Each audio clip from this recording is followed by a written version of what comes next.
everyone. We're excited today to have a conversation with a few fellow friends and valued customers of First Insight talking about retail's playbook for the next gen data analytics. Joining me today is Andrew Clarke, CEO of Francesca's. Hi, Andrew. Hey, Greg. How you doing? Doing well. Yourself? Doing pretty good, thank you. Nice to see you again. Likewise. And Victoria, welcome. Victoria Betts. Hi there, Greg. Hi, how are you? Very good, thank you. Chief Commercial Officer at Hotter Shoes. And myself, Greg Petro, CEO and founder of First Insight. So we're excited to talk today about the next generation of retail data analytics. I want to start out with some facts to frame our discussion. All right, recently I've had the privilege of joining a webinar with Steve Reardon, Global Business Practice Director for Calypso for retail and CPG. And they've done a research study over the last 12 to 24 months looking at how companies are changing their strategy to address the changing consumer based upon COVID. And specifically, they were looking at voice of the customer investments and how companies are addressing that to bring the customer front and center to many of these organizations. As you can see on the left-hand portion of this slide, there's been a significant change and evolution in the belief that COVID has transformed strategies. In fact, 93% believe that COVID pandemic has accelerated the need for digital transformation. This is coming from executives within this company, and that 78% agree that product leaders have changed their strategies as well. On the right-hand side, the investment strategies, when looking at these organizations and asking them, are they going to invest more deeply in these areas, nearly double between 2019 and 2020. And quite frankly, I can say anecdotally through First Insight's information that we're seeing that continue into 2021. So as we move forward and look at retail's next wave of voice of the customer using predictive analytics, let's talk about four fundamental pillars to that. First of all, is I referred to earlier, the customer needs to be front and center. Now, the term customer centricity has been around for many, many years. We've talked to many companies, and as First Insight founded the space more than a decade ago, I think what we fundamentally have seen is that acceleration and adoption based upon certainly the pandemic, but I think the need of agility in organizations. And when I say agility, that's a combination of understanding, anticipation, and speed. So my second point is really around the idea of forward thinking, or the ability to anticipate. Understanding and anticipatory builds a responsivity to companies and allowing them to address things pre-market or earlier in their decision-making process, even on existing products, to changes in pricing as we're seeing through inflation effects and others. Also, the third point is that leading companies are leveraging this data in a much more rigorous way than they had previously, tied specifically to ROIs. It isn't an ethereal point of view of whether or not a company can grasp value. It's actually demonstrated in measurable facts and case studies, some of which you may hear about today.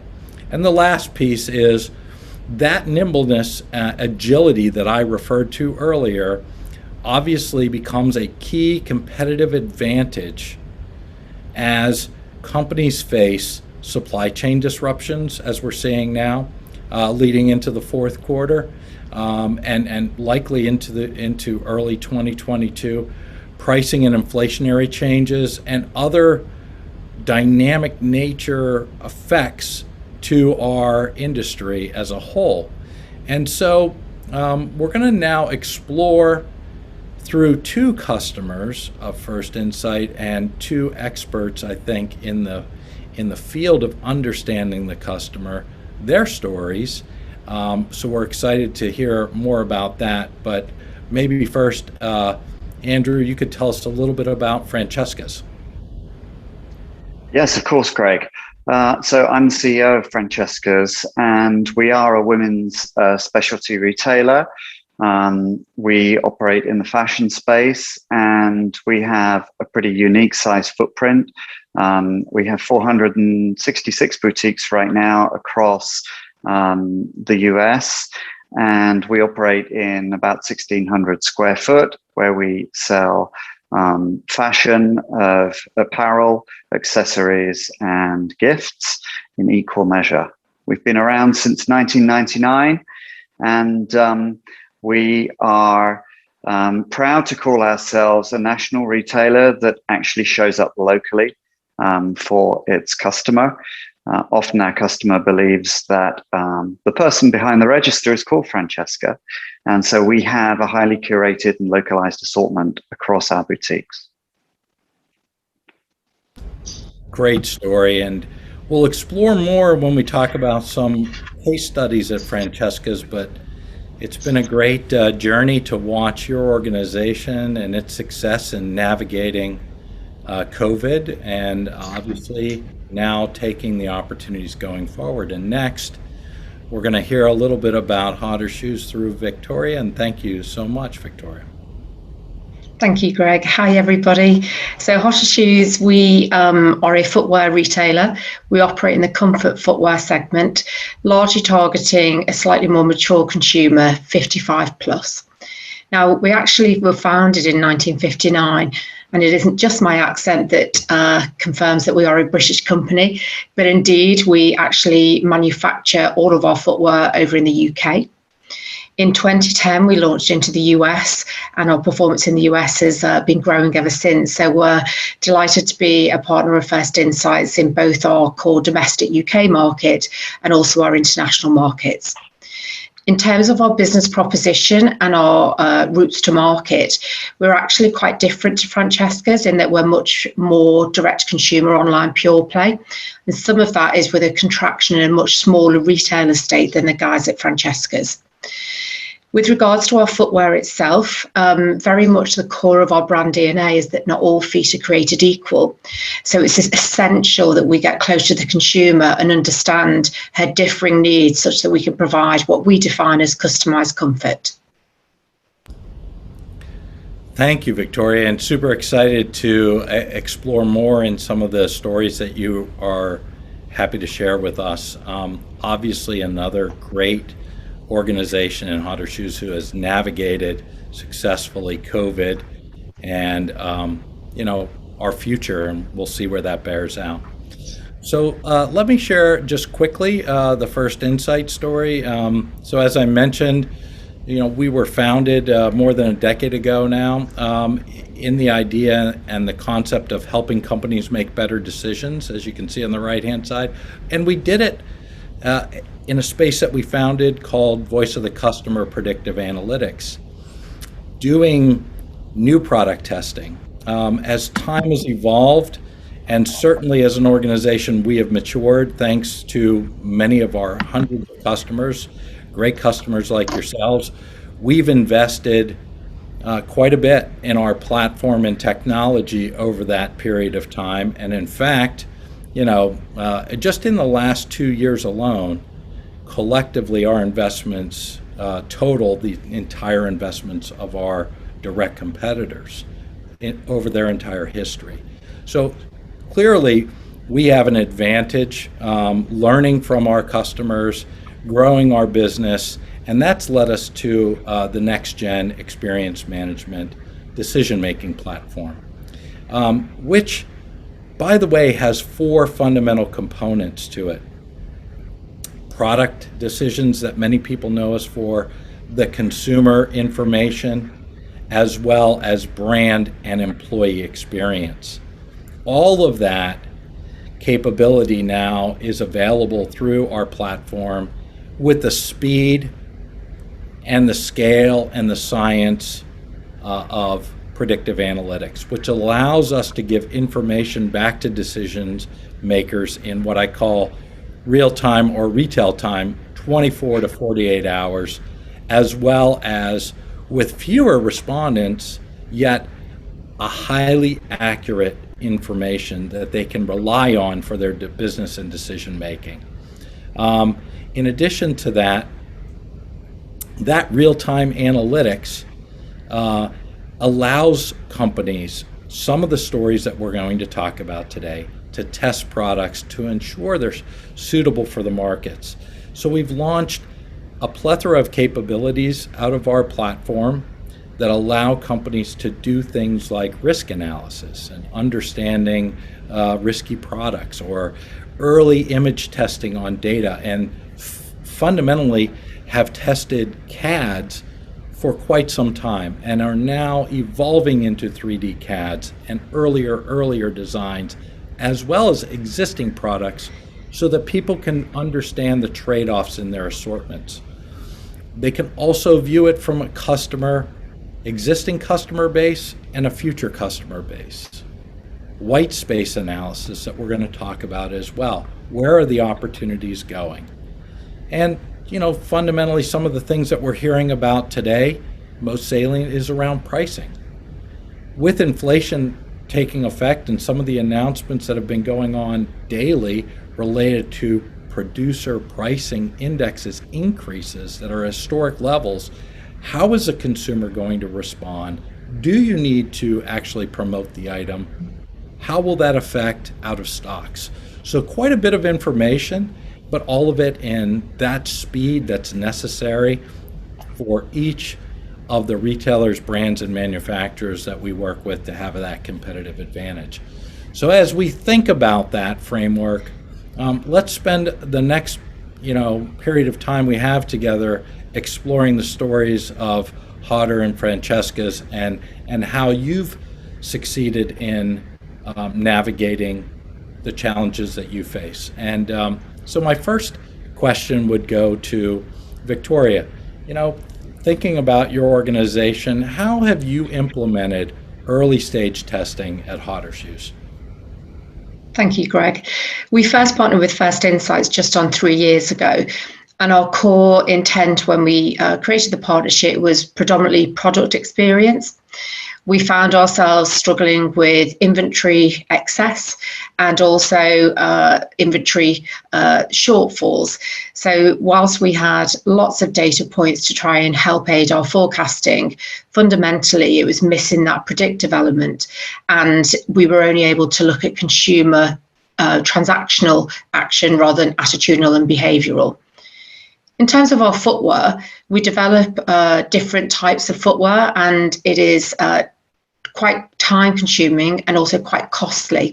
So you wouldn't think, but a pair of shoes aren't simply just designed. They have lots of considerations into their specification. The sizing is fundamental to find a perfect proposition. And so therefore there's often a lot of capital investment to create an assortment of a new produced style.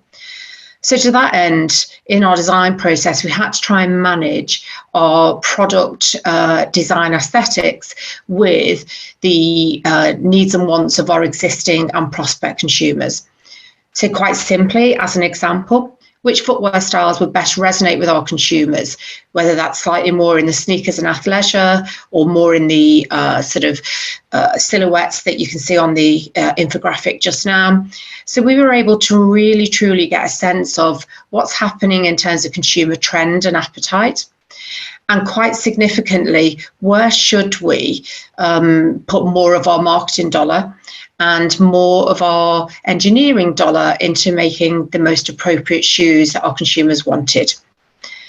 As an example of some of the tests, not only were we able to see sentiment analysis in terms of which consumers liked the goods and which consumers perhaps preferred other ones, so that helped us to rank products, but it also gave us a sense of more intangible elements, like whether there was just certain colours liked by certain types of consumer, whether it was certain silhouettes. So we were able to really retrospectively use the insight we found to understand who we should be targeting these products at, and indeed if the product should be part of the assortment at all. The best news there is we were able to make those decisions prior to commencing the design and technical specification process, thus reducing costs. Great. And, you know, obviously information in advance is fantastic. And obviously, if it's accurate, it's even better, right? So obviously, I know that your organization continually looks towards that as well. So super excited to explore more on that, Victoria. Thinking about the creative side, Andrew, you've done, and your organization has done quite a bit with Francesca's and the brand itself. How has Francesca's used technology to do logo testing? Yeah, so Greg, I think it would be fair to say that the pandemic gave us a license to try new things. And 2020 was a year of survival for us. So we really had to pivot our organization to reconnect with a customer that had fundamentally changed the way she was shopping Francesca's. Our traditional Francesca's customer is a get up and go out kind of girl. And she became curl up and stay home. And so we used First Insight and a lot of the data-driven reporting to reposition our assortment to meet her where her new reality was at.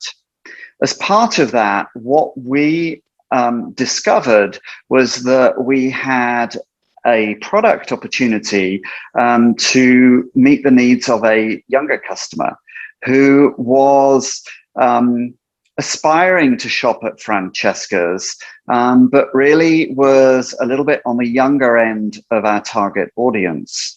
And so we used First Insight to essentially figure out a brand new business opportunity.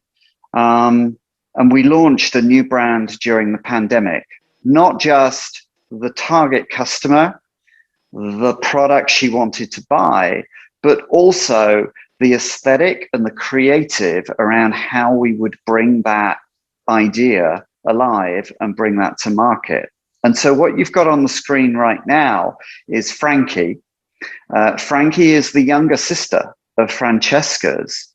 And she was born out of data from our current customer file, but also using First Insight to get access to third-party data to really understand the size of market opportunities that we might have around this particular initiative. On the right-hand side, you can see she voted for her favorite brand, but also the way in which we would express that brand. This is how we arrived at Frankie. You can see the percentages as far as, you know, what her loving those three finalist ideas. But also I draw your attention to, like, there's 168 comments in the top brand that we ultimately landed on. And those comments allowed the merchant teams to really focus in on how we were going to emotionally engage this customer and test the positioning of the assortment, the aesthetic, and the creative. We're a real-time business. We did this testing at the beginning of a 100-day process. And 100 days later, this product launched in store and online. And we have been building this idea since the end of 2020. And I'm really excited to say this started as an online initiative, but we will be opening our first dedicated Frankie stores in time for holiday this year. Such has been the scale of growth of this initiative. And we attribute that to it starting in and being rooted in great data that drove the whole merchandising and buying process. And thank you, Andrew. And we are at First Insight so excited to be a part, a contributor, humbled, and looking forward to the great success of your organization and Frankie as a brand and persona as we move forward. So, and you described so much there in that I know we can only represent so much in a brief amount of time and a few slides. There's so much to unpack. But we're going to talk next in the next case study about Hodder and the idea of decomposing a product as you did in a brand that you just described. And certainly we can't represent all of that in the time we have. But we're going to talk a little bit about how you can decompose the design of a product and the attributes from Hodder. And how have you done that, Victoria? Well, firstly, I'd just like to say Frankie sounds amazing. I'd very much like to be her friend. I think that the example you've just cited, Andrew, is absolutely fabulous. In terms of our next example, this is a hybrid, so it's somewhat in the brand experience that First Insight offers and also the product experience still. And we found that as we developed our customized comfort, the business had developed a completely new product architecture. And we developed that listening to our consumers. However, the solution that we created, and in this case on the right, you can see Stability Plus, which is a product engineering solution to provide consumers with greater stability, adjustability, and flexibility. We created that from voice of the customer from a sort of qual perspective, but its execution, both in terms of its product composition. So on the right, you can see the lateral support, the underfoot security, and also the partner with Ortholite. So that was the product proposition, but how might we take it to market and communicate to the consumer's perspective and some existing Hodder consumers that we'd made these changes? One of the key elements to the change essentially put pressure on our margin. So to make a more stable shoe would have cost us more in terms of componentry. So what we had to justify and understand was, would the consumer see the value that we internally could see? And indeed, might she be more inclined to purchase into this slightly more premium part of our product proposition?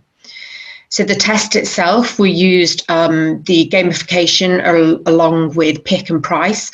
And those tested methodologies, we actually had a whole suite of complex tests that actually were set up brilliantly easily by the team at First Insights to ascertain how much value the consumer would see in some of these different sole types and different propositions. The great idea here is that we understood that the newly designed sole actually, not only did it resonate well against some of our best-selling comparators, but we could see that the sweet spot on that price point enabled us to gain greater margin and competitive advantage than perhaps we might have previously envisaged. So in terms of our price elasticity, this was a really great example where we knew we had to invest in the cost price of the product to present something better to our consumers. We didn't truly believe that the price would stick from a retail price. And yet with the First Insight game on the pick and price, we were able to immediately see that actually we could command a higher price architecture in this space. Stability Plus is something we launched back in August 2020. So again, during the pandemic, and we responded to the consumers' feeling of wanting worth more and higher sustainability. So this product proposition responded to that cultural shift. And we're delighted to say that we continue to grow our assortment into Stability Plus as a consequence, not just of what we learned from this test, but all the subsequent tests therein. So a really powerful tool for us. Oh, fantastic to hear that, Victoria, and thank you for sharing that. And as we think about it, and I heard you touch on this, you know, the breadth of the information that you're able to gather in helping you in pricing in areas where you're exploring maybe an attribute, but also targeting. And you touched on, I think, a very important point for many of our customers, including, I know, Hutter, which is sustainability. We'll spend a little bit of time talking about that as time goes on. But next, let's talk about the design element, and specifically an interesting case study around graphical designs, which, in many ways has a lot of personal gravity towards people. They gravitate towards certain designs, but at the same time, how can you look at it, structure it to inform decision makings from Francesca's perspective? Yeah, sure. And just to say the case study around Hutter and the price elasticity that was just referred to by Victoria, I think that in itself has allowed us to uncover an awful lot of additional opportunity in the Francesca's brand as well. Definitely some of what you said struck a chord, Victoria, and has allowed us actually to increase the reach of our price architecture based on using the tool. So super valid. As far as the graphics and how we've been using the First Insight solution, we're a business that, new styles drive customer traffic into our locations. And therefore, we launch new styles on a weekly basis, and we turn over typically about 80% of our boutique inventory on a 6-week cycle. So that means there is a constant thirst and hunger from our customers to see new styles. But as we know, right, this is, it's art and science, and this can be a fickle industry, in particular around logos on T-shirts. In this particular example, the team were trying to move us into a more knitted top business, which traditionally Francesca's had underpenetrated in. And by developing a graphic tee program, that we wanted to kind of increase our chances of success and get more right than we got wrong. This particular example was one of our highest ranked and actually got us into building the graphic tee category, which during the pandemic, while our customer was holed up at home, was her new uniform, right?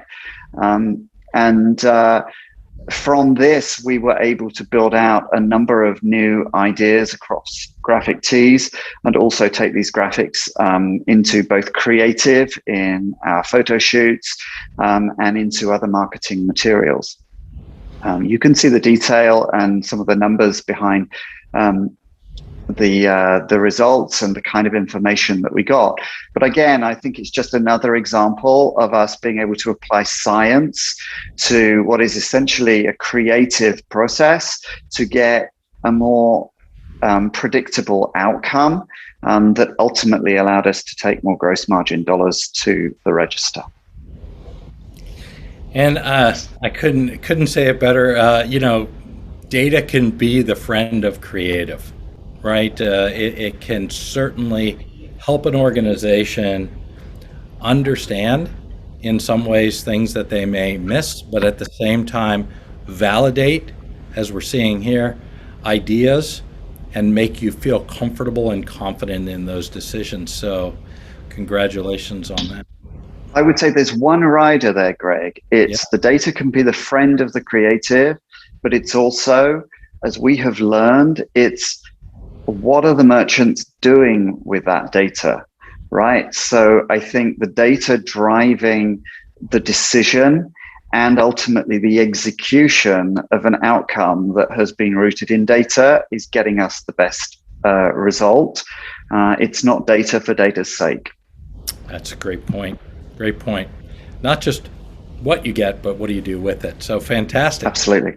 Speaking of the use of data, let's talk about it from the perspective of understanding the inverse of that equation on certain circumstances, which I think we've all experienced in our retail careers, which is the underperforming item. I mean, who thinks about a product that they love coming to market and then not succeeding and wanting to do that time and again?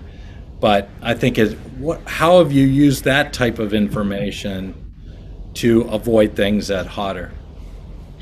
What I would say, Greg, is many a tear has been shed from what we all would have thought would be a winner to see it only bomb when it goes on the shelves or on the on your e-commerce catalogue. So I'm delighted that heartache has been saved, as well as, more importantly, significant margin points. So one could argue that as well as data being the friend of creative is very much an art, and how can you apply science to it? For too long, I think designers and buyers and some really fabulous creative people have developed what they believed was the right thing for consumers, but then it just hasn't landed or resonated well. The fabulous thing about product testing, especially in that early design phase, is that we can truly get the sentiment analysis and the sort of do I love it, do I hate it? And I was quite taken aback sometimes when I saw some of the test results at the huge strength of feeling from our existing base, who absolutely were polarized about what they loved and what they hated. Real strong, passionate feedback that might well have been difficult to digest in a more focus group environment, or I think we could have easily convinced ourselves that it wasn't necessarily indicative of the entire base.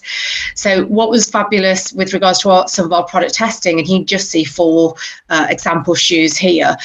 We've conducted terribly many other tests, but with those shoes, we were able to get a sense of not only what they liked and disliked from a silhouette perspective, but everything right down to colour. And it's really helped our merchants, our merchandisers, as we call them in the UK, to forecast at the granular level of where should I back from a colour perspective? What should I back more? Or indeed, what should I contract?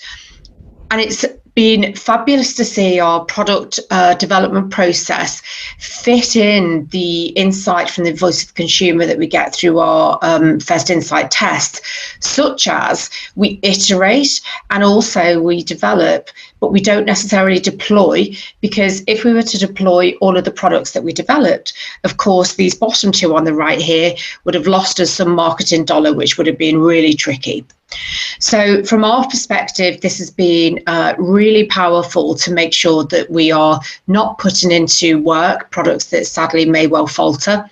And more importantly, we're then buying more inventory into the products that consumers loved, thereby assisting us with tremendous margin gain.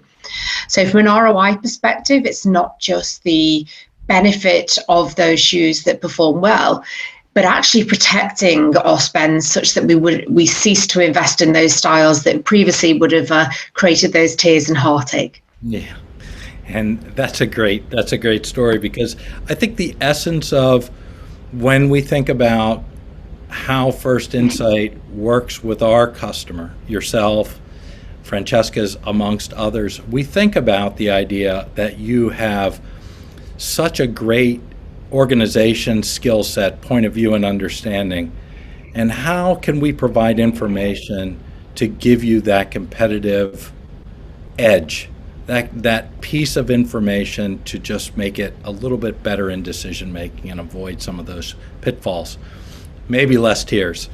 So moving on, and I think, given time, Andrew, I'll ask you to wrap it up with how to determine a customer interest from, let's say, something as nuanced as silhouette testing. Yeah, Greg, this was definitely a category that was giving us some tears, and I think the team were quite keen to exit what had previously been a real dollar driver for us. We used the tool to test our way back into the jumpsuit category, which is shown here on the screen, and in particular to understand that our customer was looking for a new fit from us, and moving that product on by creating more flattering fit, the belted waist, the crossover, these were all new silhouette details for us in our jumpsuit category. The simple takeaway here is we tested our way back into a category that's now in growth again, that the team had previously been ready to walk from because we'd had such a poor hit rate in this type of product. So I think it brought back confidence in a category that has been a real profit driver for us subsequently. Well, it's wonderful to hear the stories and learn, hopefully, as we share these throughout our customer base and prospect base, everyone can learn from one another, improve the business models as we move forward, and create more sustainable companies that can grow and employ and succeed. So thank you today for your time. I know we're going to open it up for some questions that Naomi Gross has joined us, who's a professor at FIT. Hi, Naomi. Hi, Greg. Thank you so much for inviting me to participate today. I develop and teach courses in business intelligence and planning and allocation at FIT. And honestly, this topic is so exciting to me because it keeps me on my toes, because this is what we need to be sharing with our students. We know that COVID-19 has impacted the retail industry worldwide, and particularly for in-store sales. So I'm curious to sort of ask both Andrew and Victoria, what types of strategies did Hodder and Francesca's develop to keep your business going specifically at that time? Thanks, Naomi. Andrew, if it's okay, I'll go first. So with regards to Hodder, essentially where we got to is COVID was, with the benefit of hindsight, quite a perverse thing to have happened. It encouraged Hodder Shoes to accelerate our business transformation. Naturally, with lockdown, the stores were closed. So we took a long, hard look at our routes to market and actually repositioned and restructured ourselves. Sadly, that resulted in some store closures, and in the UK, we call that CVA. We undertook a store closure programme, but concurrently, what we looked at was how our consumers were engaging with the brand and trying to ensure we migrated and retained as many of those retail consumers as possible. The way by which we did that was very much through voice of the customer and trying to make sure that we weren't just focusing on selling, but indeed listening and conversing and engaging. So some of the tests, whilst it is a byproduct benefit, that engagement and that ability for the consumer to feel like she's listened to gave us tremendous engagement and customer loyalty and advocacy. So it's been tough for everybody, but most certainly our in-store sales are something that we've seen transition to digital and grow thereafter. Thank you. Yeah, and I would say, Naomi, as far as Francesca's is concerned, the pandemic brought about a complete pivot for our business, both our business model, the organization, the number of stores that we operated. We went through a Chapter 11 reorganization at the end of 2020, which was a step along the path to the reorganization that the company needed. And in particular, I would say partnering with First Insight allowed us to pivot our assortment and what we stood for as a retailer. And as a retailer, we're in the people business, right? And we exist because of a customer. And I think what it allowed us to do was to put the customer first and to recognize that the products we sell might need to change. The way we bring them to market might need to change. The infrastructure that supports those processes might need to change as well. But that's all in favor and is all good if you're doing that to reconnect and become more relevant in terms of the customer that you serve and that wants to continue shopping with you. And I think we definitely learned that 2020 was a watershed year for us. But what emerged was a new company, a company that is profitable, a company that is now opening stores again, and a company that has learned to try new things and not be afraid to kind of fail in a small level, in a small kind of way. And we have a motto internally, test, learn, fail, or scale, and do that at Fran speed. And certainly a solution like the one we've been discussing has helped us do that with the added insurance of, I would say, data and more assured outcomes. Thank you so much, Andrew. I actually have a follow-up question for you, Andrew. So during the whole turnaround, and what you talked about with Frankie is incredible. You focused on figuring out who your true target customer market was. And obviously you've done a great job with that. How did you leverage that voice of the customer data to identify that customer? Yeah, that's a great question. I would say this is an ongoing process, right? During 2020 and a global pandemic, we couldn't afford to divorce one single customer. We needed to serve every customer that was still out there and had Francesca's on their radar. But I think subsequently, as we have moved into 2021 and we've started to prioritize the biggest dollar moving initiatives for the company, that has helped us also start to hone and focus in on what we would refer to as our new core customer. And what we're realizing is there isn't one, there are groups. And the Frankie core customer is very different to the Francesca's core customer. And we've been using technology in order to, where appropriate, split those apart and build those into standalone businesses and standalone solutions to different customers in the way that they need to be. Thank you. That's great.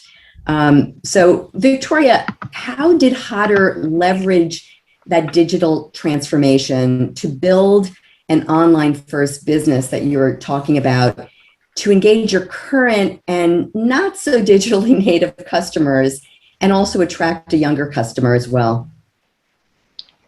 Thanks, Scott. That's a great question also. So I'd say there are probably three answers. So I'll start with my first, which is we've got to invest. So we invested in technology, and our technology investment came at a time when, of course, cash was more strapped. But what was super important is that we knew that it was through technological advancement that we could continue to improve our share of wallet. So we actually upgraded our e-commerce platform. We launched a new app, and we also invested into a new retail theatre in store, which was about capturing the footprint of our consumer. So tech investment is the first one, and it's often, people control their cash when things are quite problematic, but to build on that digital first, we had to have the right tech. The second is very much the insight expansion. So we had a tremendous amount of both digital and consumer data, largely wedded, that said, into transactions. And what we wanted to better understand was her behaviour and her motivations and her attitudes. And they're the sorts of money can't buy enriched data that we were able to then use to both monetize into action, but also take the sort of behaviours, particularly with prospect consumers, which enabled us to create a target universe to try and attract not just a younger audience always, but definitely a slightly more digitally savvy. And then the third answer I would give, the third main driver of that, is very much more about courage and culture. So as well as being about the toolkit of technology and data, it's about being bold and being brave and pioneering and trying different things. So the testingh platform gives me the confidence to know that it isn't a wild advancement. But most definitely, I think COVID has taught us all resilience, but courage and that constant strive for ambition is something that I think is only ever going to help enable increased and accelerated digital transformation. Thank you. That's great. I have a question that I want to pose to both of you. We are always reinforcing to our students how critical it is to quantify any strategy they develop or students develop. So I'm going to start with Andrew. How are you able to quantify the value from digital tools like First Insight? Yeah, so we get very detailed data that shows us that the products that get tested through the First Insight tool are more successful, and more successful in our business means they generate more gross margin dollars at the register, and they attract the least markdowns and discounts in our promotions. They have some of the highest sell-throughs and are on average more than 150% more profitable than products that haven't been tested through the tool. And that's our latest data from a QBR that we had just this week with the First Insight team. But I think more broadly, as I said earlier, we've rebuilt businesses, categories, and we launched a brand new brand, which is now scaling with its own physical and online footprint, based on some of the data points that First Insight have allowed us to uncover, excavate, and then really understand and turn into product. So, I mean, there are real tangible dollars that are linked to a lot of what we've been discussing this morning. Thank you. And for me, Naomi. Sorry, Naomi. Firstly, what he said. So I think Andrew's coined it brilliantly well. But before I just expand for Hotter, firstly, I really admire, Naomi, that's the key lesson you're embedding with your students. Reporting, evaluation, analysis is absolutely essential. So that's great kudos to you guys. So I think what's fabulous, just to add on top of Andrew, in terms of the partnership with First Insights, is you get real granular data. However, you get the ability to convert that into scaled benefits and cohorts and clusters to take action. So we know that we've saved monies by preventing poor decisions, as well as increasing margin and increasing sales by making more informed decisions, not just in terms of the products that we feature, but also the price that we sell, the units that we invest into. And I think quite critically, the predictive merchandising and forecasting skills has transformed our profitability and transformed our balance sheet. We're better able to keep tight hold of some of that cash and invest it into marketing rather than having some underperforming products sat there on the shelves. So absolutely, it's been a game changer for us, and it's one of the reasons why we have survived and remain profitable. So yeah, I can't thank the guys at First Insights enough. Thank you so much. Such great stories. Between supply chain disruptions and pent-up demand, inflation is gaining traction. Greg, I have two questions for you. One is, how can First Insight help companies navigate these challenges? And then how can companies adjust their assortments and optimize pricing to maximize their business in today's fast-changing market? Well, I think that's a pretty big question, right? Certainly a nested one at that, in the sense of there are a number of components. First, before I go any further, I have to say how humbled I am by Andrew and Victoria's stories. Thank you so much, and certainly it is our pleasure to hear those and to serve your organizations as well. As we think about the problem in an industry level, supply chain disruptions are going to take a period of time to that variability of supply to meter itself out, and it may take several quarters. One would argue it might be further than a year. Having said that, with that in mind, so you now have variability in supply, you have a very dynamic demand that is also sensitive to the factor that shifts that demand curve, which is inflation.